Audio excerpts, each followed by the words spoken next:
measuring the effect of being in the enlightened state.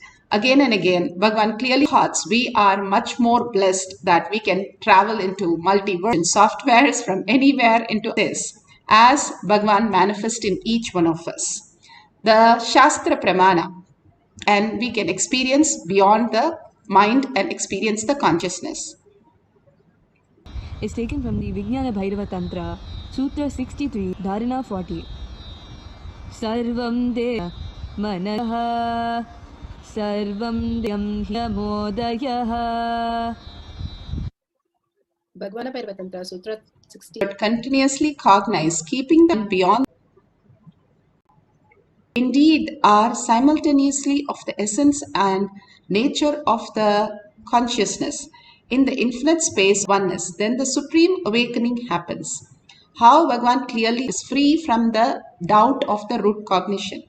We are constantly, always, we are trying to win or do nothing. That is why Buddha, after having 4 his summer, 1 for his winter, 1 for his autumn, and 1 for his spring, he lived in such a great manner and always only in happiness, delightness, and joy that his father tried to give him. He got married. First time in the history, a man had a Swayamvara. Usually the women can choose the men. That's how it happened. But here, he got all the women and princes, and he had to choose his prince, his princess. All that greatest thing that his father did. And he thought once the kid was born that he would be settled and he will not go anywhere. His charioteer took him outside. He told the instance. And the God himself came down as 4 different people. One, he saw a very old person who was dying near to death. One was diseased. One was dead. And the other was meditating. So all the 4 who came down to teach him the great lessons, and Channa told him what was the real life. Even he is a $1 trillion person.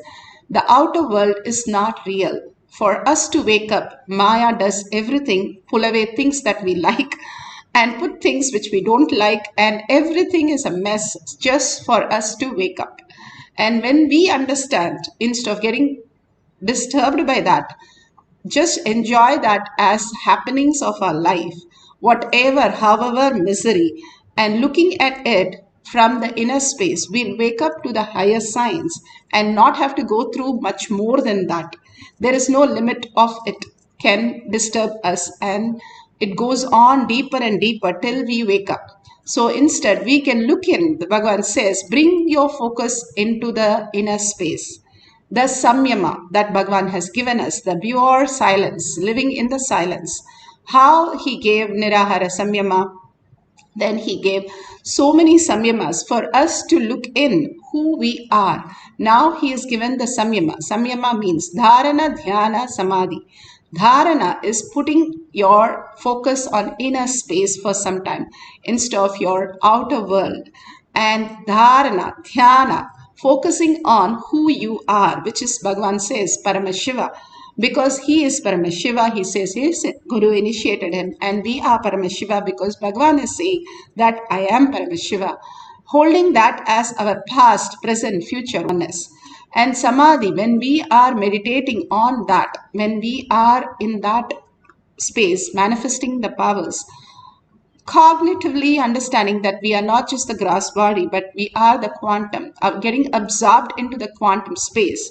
When we are chanting the Mahavakya, becoming the oneness with Paramashiva, continuously dropping everything at Bhagavan's lotus feet, something new starts happening in our life. And that beautiful space, Bhagavan says, that space of oneness, that supreme awakening happens, where the manifestation of cosmic body happens.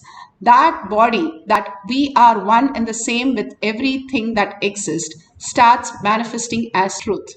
Apta Pramana. Here, this is from Sai Satcharitra, chapter 7. Clearly,